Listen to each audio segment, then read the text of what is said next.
Bueno, tenía... Bien. Esto es que puedo empezar a grabar, perdón.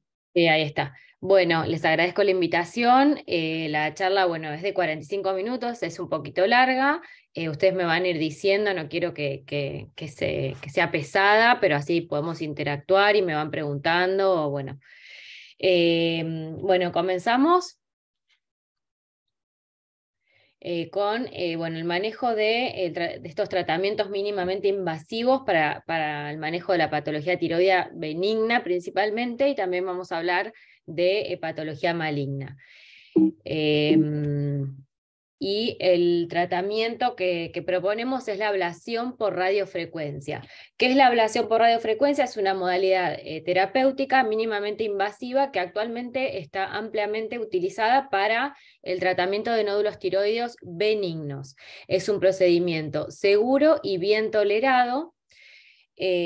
¿Por qué seguro? Porque tiene bajo índice de complicaciones y es muy bien tolerado por los pacientes con anestesia local, que eso es una ventaja que tiene este procedimiento, y principalmente en aquellos pacientes que tienen muchas comorbilidades. Después vamos a charlar un poquito de las complicaciones, pero bueno, vamos adelantando que las complicaciones mayores rondan alrededor del 1,2%.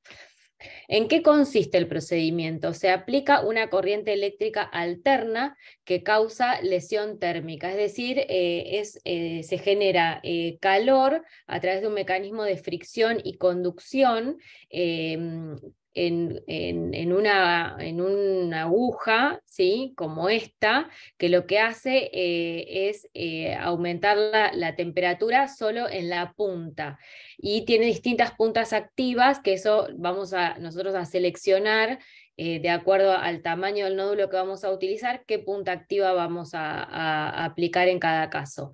Y esto genera una necrosis coagulativa.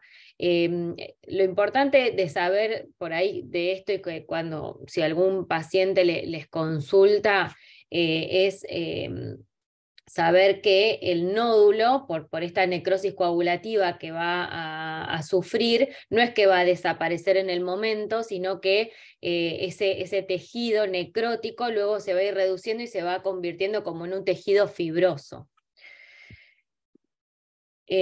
Hasta la fecha, estoy con algún problemita, discúlpenme, con el tema de acá de las imágenes, que me tapa mucho la presentación, por eso estoy como medio dispersa. No te Ahí. preocupes, ¿en qué te puedo ayudar? No, no, no, es que es como que no me puedo, si no voy a cerrar todo. Ahí está. Bien. Bueno, en cuanto a las indicaciones, hasta ahora varias sociedades ya científicas, académicas de varios países han informado qué pautas de práctica clínica y recomendaciones debemos tener en cuenta sobre el uso de la ablación tiroidea. Así, estas son de las principales. Bueno, de las primeras que salieron fueron las guías la guía coreana. La última actualización fue en 2017 de la guía coreana. También está la guía europea. Y el último consenso que salió el año pasado, internacional, donde participaron varias sociedades, tanto la americana de cirugía de cabeza y cuello, asiáticas, italianas, latinoamericanas, bueno, muchas sociedades, donde yo creo que están muy bien detallado todas las recomendaciones que tiene la ablación en patología tiroidea. Dentro de las indicaciones, la principal y la número 1 hoy por hoy es el nódulo tiroideo benigno sintomático, es decir, que le genera al paciente síntomas de compresión o problemas cosméticos, o porque en general están asociados, ¿no? Y los síntomas que puede presentar el paciente, bueno, son dolor, esto lo saben ustedes mejor que yo, dolor, disfagia, sensación de cuerpo extraño, disconfort, bulto y tos. Y algo que es muy frecuente, que lo estoy viendo, es esa sensación de carraspera que le provoca cuando desvía la tráquea, el nódulo, y el paciente como que quiere aclarar la garganta. Un punto a tener en cuenta dentro de las consideraciones es que no hay un criterio definido del tamaño o volumen del nódulo. Siempre surge esta pregunta. en las charlas y decir, bueno, hay un tamaño máximo. Bueno, no hay un tamaño máximo reportado en la literatura. Lo que sí, bueno, hay que tener criterio, ¿no? Cuando uno selecciona. Por ejemplo, el martes tuve una paciente que vino con un nódulo de 300 centímetros cúbicos, o sea, ahí, bueno, tenemos que tener el criterio de nosotros seleccionar al paciente. Lo que sí hay un volumen mínimo en el nódulo tiroideo benigno, que es de 2 centímetros, que lo vamos a ver también más adelante. Y después otro punto a tener en cuenta es que debemos confirmar la benignidad con 2 punciones aspiraciones con aguja fina previo a la ablación por radiofrecuencia, excepto en aquellos pacientes que tengan nódulos quísticos o esos nódulos bien espongiformes que sabemos que, que son benignos, ¿sí? Los TRAP2. Bueno, con respecto a la principal indicación, después vamos a ver la técnica y cómo es un poco.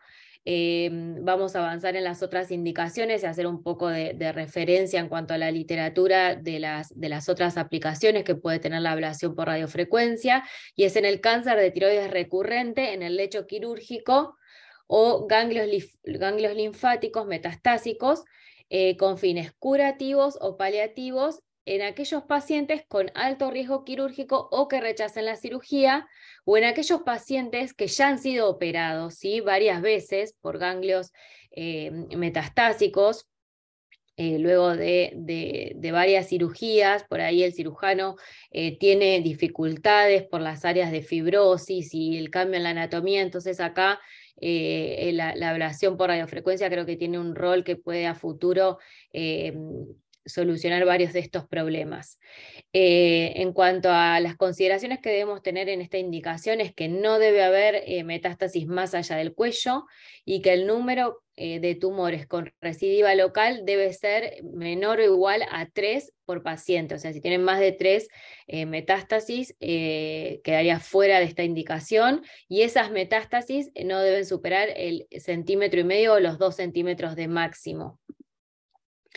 Bueno, este es un artículo interesante donde evaluaron la efectividad y la seguridad de la ablación por radiofrecuencia para el tratamiento no quirúrgico en el cáncer de tiroides recurrente, tanto en carcinomas bien diferenciados, que es lo que está más publicado en las guías, pero acá también incluyeron carcinomas medulares.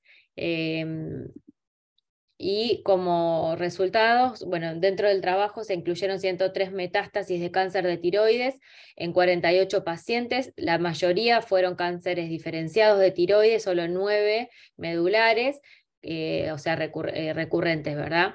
Que se sometieron entonces a ablación por radiofrecuencia, y el seguimiento fue entre 12 y 37 meses luego del tratamiento. La reducción del volumen de esos ganglios tratados fue del 91%, casi tuvieron una desaparición casi completa. El éxito técnico, es decir, que nosotros vamos a decir que el éxito de la ablación por radiofrecuencia se consigue cuando la tasa de reducción de volumen es mayor al 50%, tanto en nódulos benignos como en estos casos. Bueno, en este trabajo el éxito técnico fue del 96%, o sea, es un número importante. La tasa de desaparición completa fue del 62% en el último seguimiento. La supervivencia libre de recurrencia fue del 77%.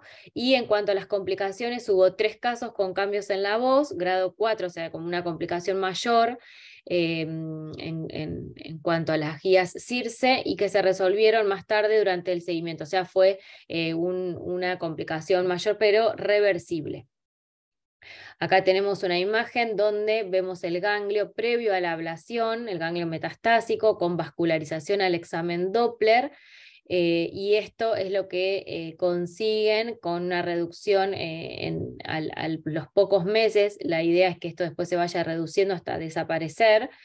Y fíjense que acá no tiene nada de vascularización ese ganglio, entonces esto está indicando que todo ese tejido está bien ablacionado. Entonces concluyeron que la RFA es una alternativa segura y eficaz a las cirugías repetidas en los cánceres de tiroides diferenciados locorregionales y también en los medulares. Este es otro trabajo también muy interesante donde participó el profesor Baek, quien es el que describe la técnica de ablación en el año 2006. El objetivo fue evaluar la eficacia a largo plazo de la ablación por radiofrecuencia para el tratamiento del cáncer papilar de tiroides recurrente. Se incluyeron 29 pacientes que se sometieron a ablación por radiofrecuencia con 46 lesiones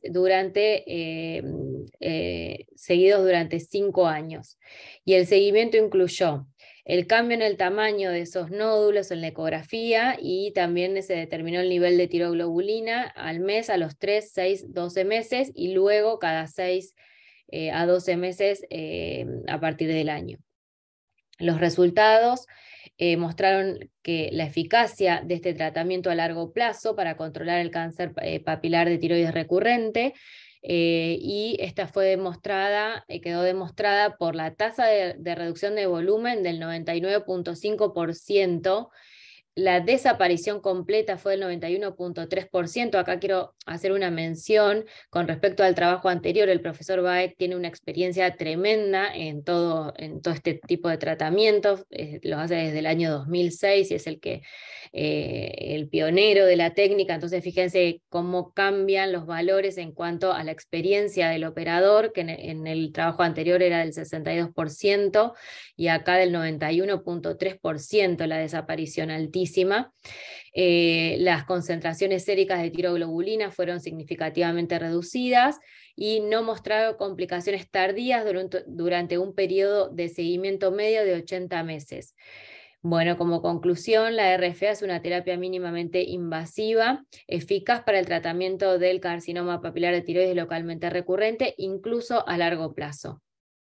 Bueno, esto es un gráfico que muestra el volumen de reducción y el diámetro máximo de los nódulos de reducción. Esta es una imagen de este artículo, donde acá podemos ver el ganglio metastásico. Esta es la carótida, esto es la tráquea, es un corte axial, esta es la aguja de radiofrecuencia. Acá vemos cómo se ven esas burbujitas que después vamos a mostrar durante la técnica. Este es el ganglio recién ablacionado, que cambia un poco su estructura, y acá con el correr de los meses, fíjense cómo se va achicando y hasta desaparecer por completo. Y este es un caso nuestro que hicimos en el hospital, también de una paciente con una tiroidectomía total por cáncer de tiroides, que tenía este ganglio, que era el de mayor tamaño, y uno muy chiquitito de 4 milímetros, muy cerquita. Ablacionamos los dos. Esta es la ecografía previa al tratamiento, y esta es la ecografía con Doppler, donde vemos que el ganglio tiene mucha vascularización y medía 8 por 4.6 milímetros. Ya al mes habíamos visto una reducción bastante interesante, pero bueno, 5 por 3 se seguía viendo, y lo bueno era, como en las imágenes que mostrábamos del primer artículo, que no presentaba vascularización al mes. Bueno, esto es para comparar previo a la ablación y posterior a la ablación. Bueno, también la desaparición completa. Esto yo se lo medí en el control, la mandé a hacer una ecografía con una de las médicas que trabaja con nosotros, que tiene mucha experiencia en tiroides, y directamente no lo encontró. Yo creo que esa es la cicatriz, pero bueno, fíjense que no tiene nada de vascularización. Este es el mismo plano que este, así que lo dimos como un área puntiforme, secuelar, pero que había desaparecido por completo. Así que nos fue muy bien con esta paciente. Bueno, para resumir, en cuanto al cáncer de tiroides recurrente en el lecho quirúrgico, ya se han publicado varios estudios sobre la aplicación de este tratamiento para el cáncer de tiroides bien diferenciado recurrente. En las guías de la ATA de 2015 no hubo consenso sobre cuándo usar estas terapias mínimamente invasivas en pacientes con cáncer de tiroides recurrente. Y en 2021, sin embargo, la Asociación Europea de Tiroides y la Sociedad Europea de Radiología Cardiovascular Intervencionista, el CIRSE, afirmaron que el uso de terapias mínimamente invasivas se puede considerar en pacientes con cánceres de tiroides con recurrencias en ganglios linfáticos cervicales de menos de 2 centímetros, que era lo que conversábamos recién. Se refiere siempre a cánceres de tiroides diferenciados. En estos incluimos el papilar principalmente y el folicular, pero más que nada el papilar. Y la Sociedad Coreana de Radiología en 2017 también aprobó la RFA para el tratamiento de cáncer de tiroides recurrente. Bueno, ¿cómo venimos hasta acá? ¿Vamos bien? ¿Están aburridas? Perfecto, perfecto, todo bien. Bueno, otra de las indicaciones, voy a achicarme acá. Otra de las indicaciones es en nódulos tiroides de funcionamiento autónomos, tóxicos o pretóxicos, como alternativa a la cirugía o al yodo radioactivo. Y esto, bueno, también está publicado en la guía coreana del 2017 y también como recomendación, como segunda recomendación en el consenso internacional que conversábamos anteriormente, que fue publicado el año pasado. En cuanto a esta indicación, bueno, ya hay varios trabajos. Este es un metaanálisis que incluyó 8 artículos desde el 2008 hasta el 2018, con un número total de nódulos funcionantes de 205 nódulos. La tasa de normalización de la TSH fue del 57%, y la tasa de pacientes con respuesta óptima aprobado por gammagrafía fue del 60%. La tasa de reducción de volumen alcanzó el 79% al año, y el volumen basal de los nódulos se asoció con la tasa de normalización de la TSH. Y esto es importante destacarlo, y hay que tener en cuenta el volumen inicial de ese adenoma tóxico, para ver si ese paciente va a ser factible o no para una ablación de tiroides, porque lo ideal es que no supere los 13 centímetros cúbicos, que son nódulos que no superan aproximadamente los 3 centímetros, ¿no? Nosotros medimos los nódulos en volumen siempre, porque no podemos medir un diámetro y el otro, porque no serían medidas que después podamos hacer bien los controles. Entonces siempre nos vamos a guiar por los volúmenes. La idea de que no sean nódulos muy grandes en este caso es que se pueda ablacionar por completo el nódulo para obtener una respuesta óptima y solucionar el problema del hipertiroidismo. Bueno, y como cuarta indicación, la ablación por radiofrecuencia se puede considerar en el microcarcinoma papilar, en pacientes no aptos o que rechacen la cirugía, o en pacientes que se encuentren en vigilancia activa como una alternativa más, ¿no? También está como una recomendación en el último consenso internacional. Hay muchos artículos, esto, bueno, justo el martes lo presentamos en nuestro comité, para empezar a hacerlos. Todavía no hicimos ningún paciente, por una cuestión de que no estaba escrito en el comité, pero bueno, ya nos pusimos de acuerdo y vamos a comenzar a hacer ablaciones de microcarcinomas papilares. Bueno, hay muchos artículos interesantes que se los dejo acá, muy nuevos. Solamente por una cuestión de tiempo me voy a enfocar en este, que compara la ablación por radiofrecuencia versus la cirugía, con un seguimiento a 5 años, ¿sí? En este trabajo se incluyeron 174 pacientes, 94 pacientes se les realizó ablación por radiofrecuencia y 80 pacientes fueron a cirugía. Las tasas de complicaciones que mostró la cirugía fueron del 2.4% versus 0 de la cirugía. Y no hubo diferencias significativas en relación a la recurrencia y a metástasis ganglionares entre los dos grupos. Por lo tanto, este trabajo infiere que la ablación por radiofrecuencia es al menos igual a la cirugía en términos oncológicos. Bien, bueno, terminamos un poquito con las indicaciones. Vamos a mencionar las contraindicaciones, que son pocas, que son las coagulopatías no corregibles, marcapasos cardíacos, que es una contraindicación relativa, ya que se pueden poner al marcapasos en modo fantasma con el equipo de cardiología, y se puede realizar. este procedimiento, pero sí para mí una contraindicación absoluta es en pacientes con parálisis de cuerdas vocales contralaterales al nódulo que vamos a tratar. Bueno, y vamos a ampliar un poquito el tratamiento de ablación por radiofrecuencia en nódulo tiroideo benigno, que es donde más experiencia estamos teniendo acá en Argentina.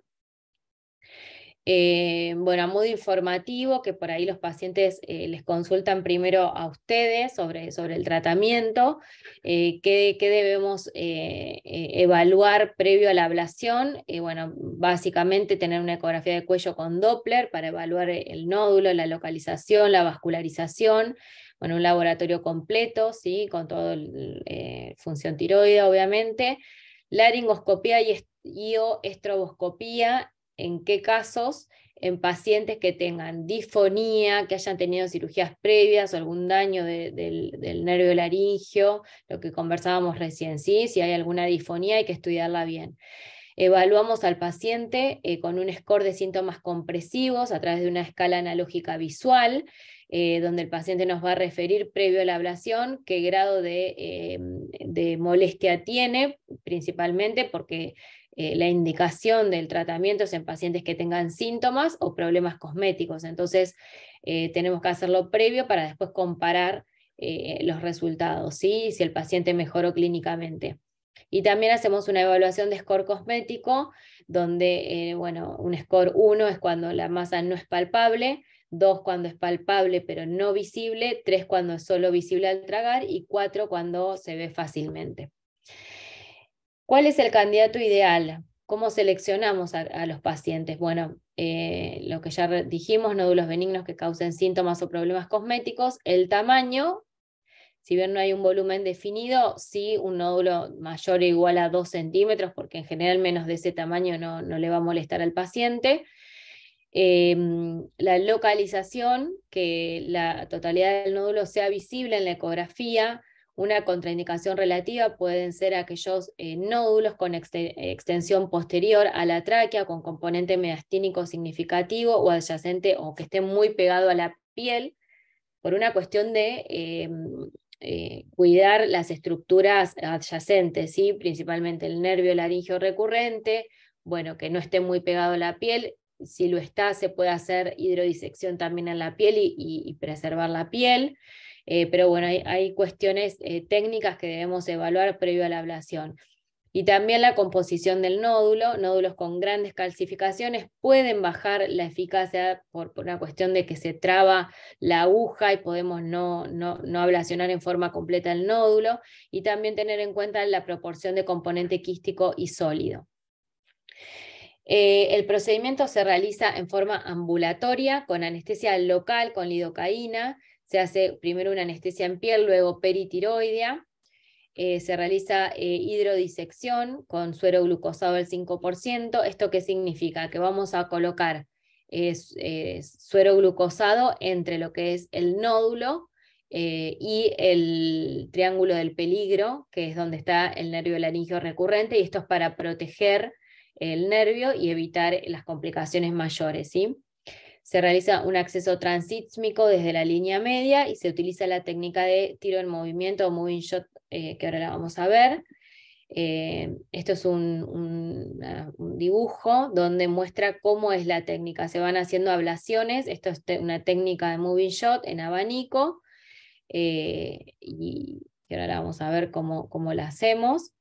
Bueno, estos son los materiales que utilizamos. El paciente está acostado boca arriba. Este es el equipo.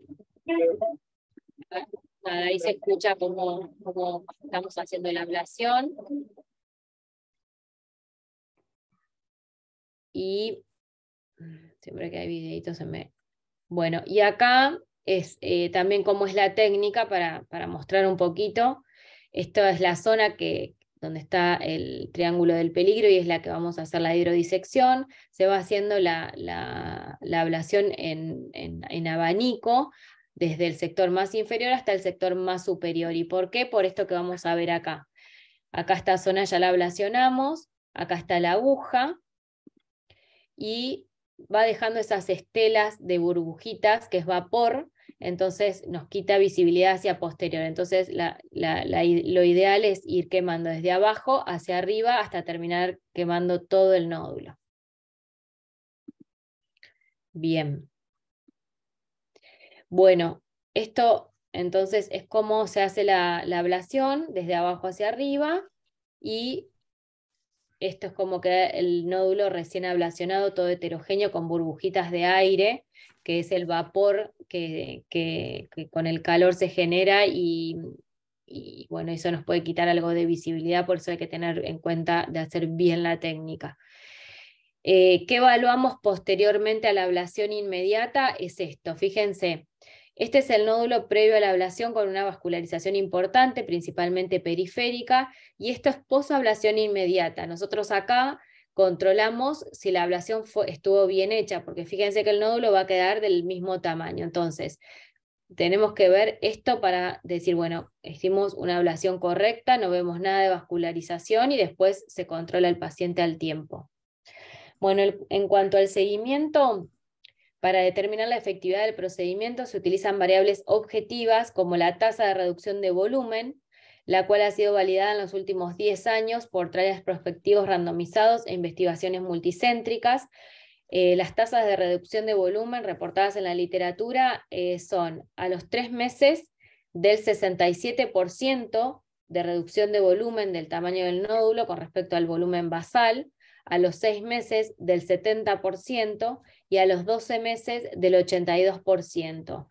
Esto va a estar determinado por distintas variables. Primero, por el tamaño inicial del nódulo, por la experiencia del operador, como vimos en ese trabajo del profesor Baek, por la potencia que vamos a aplicar en el momento, y por la composición del nódulo. Entonces esto puede ser variable en todos los pacientes, pero bueno, lo ideal es llegar al año con un 82% de reducción de volumen.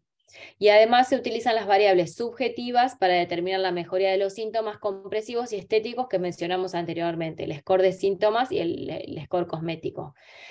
Estos son nuestros números, ya llevamos más de 43, 45 pacientes ablacionados, y tenemos pacientes en evaluación en 3 meses, 6 meses y bueno, 1 año y más de 1 año. Bueno, nuestros números la verdad que son similares a los de la literatura, así que con eso estamos contentos.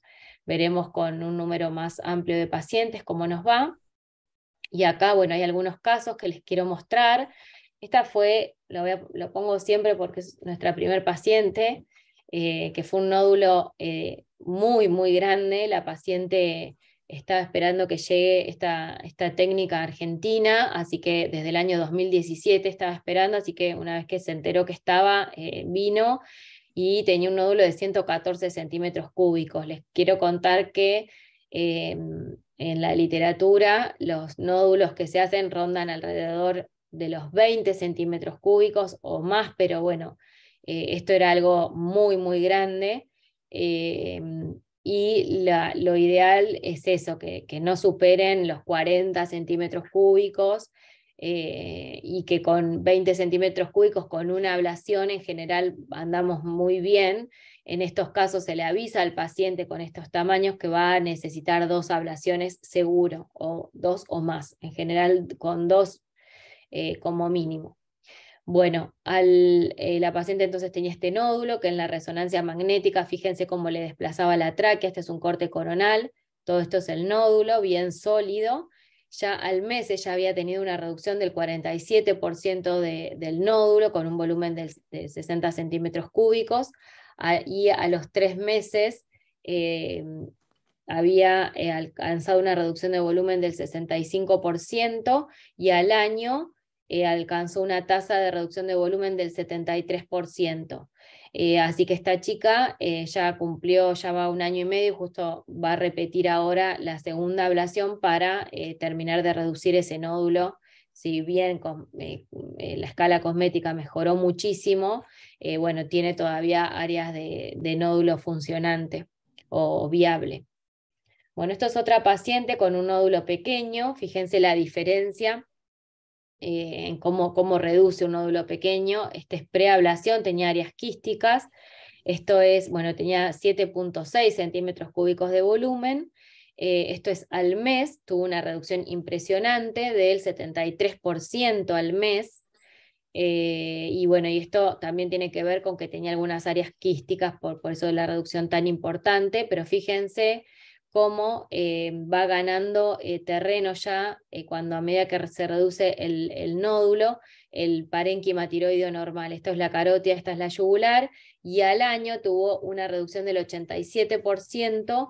Y ya fíjense que es todo tejido tiroideo normal, y esta es la cicatriz que queda del nódulo. Eso persiste porque ya es todo tejido cicatrizal, pero sin vascularización al Doppler. Acá está el Doppler y vemos nada de vascularización, y es el área cicatrizal que queda. Así que muy bien, esta paciente tenía un pequeño bultito que le molestaba y bueno, se le fue por completo. Esta es otra paciente de Corea o de China, que la mamá se había hecho este procedimiento en Corea, y ella, bueno, también se lo vino a hacer, tenía un nódulo muy importante, o sea, de acuerdo a la localización del nódulo, se va a ver más o menos. En este caso tenía como mucho componente anterior y tenía un nódulo que se le notaba muchísimo y le molestaba mucho estéticamente. Bueno, al mes tuvo una reducción del 70% de su volumen, ya fíjense cómo redujo. A los 6 meses, un 97% de reducción de volumen. Esta es la ecografía.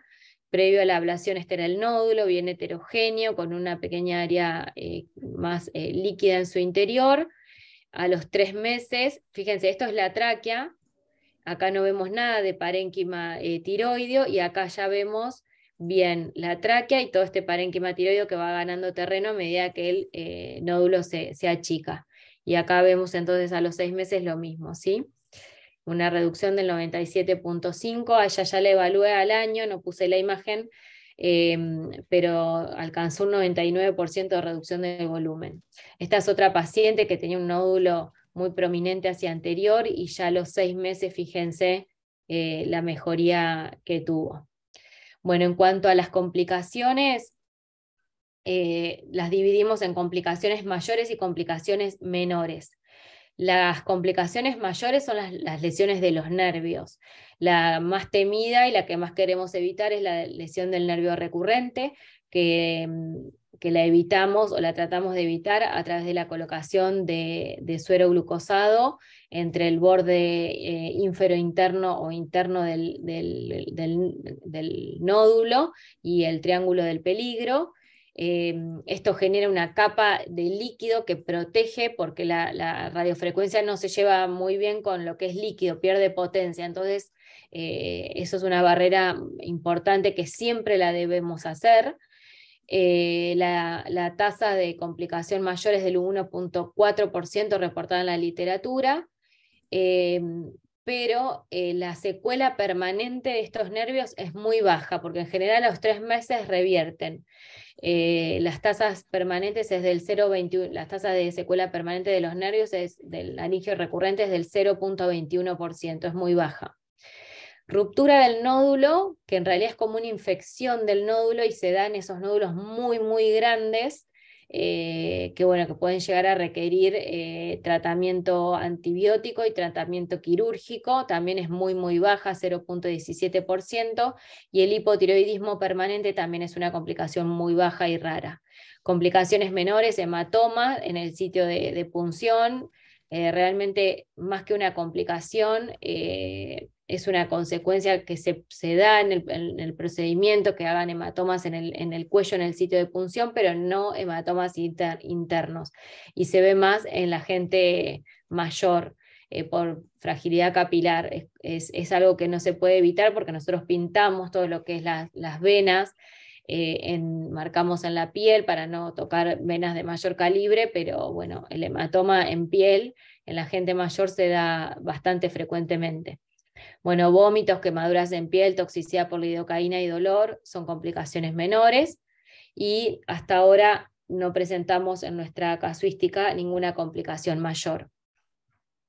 Bueno, como conclusión, la ablación térmica actualmente es un procedimiento ampliamente utilizado para el tratamiento de nódulos tiroides benignos, recomendado por varias sociedades científicas al día de hoy. Es una terapia mínimamente invasiva, segura y eficaz para el tratamiento del cáncer papilar de tiroides recurrente, incluso a largo plazo. El uso en el microcarcinoma papilar ha ido en aumento, obteniendo resultados prometedores. Se realiza en forma ambulatoria con anestesia local, con bajo índice de complicaciones. Es importantísimo la adecuada selección de pacientes. Nosotros lo realizamos en el comité multidisciplinario con los endocrinólogos, los cirujanos de cabeza y cuello, bueno, y nuestro equipo. Para mí es fundamental discutir los pacientes y principalmente los casos más complejos y tomar la decisión adecuada. Y como ventajas, preserva la función de la glándula tiroides en aquellos pacientes eutiroideos, no requiere hospitalización y no deja cicatrices. Acá les dejo la bibliografía. Y bueno, muchas gracias.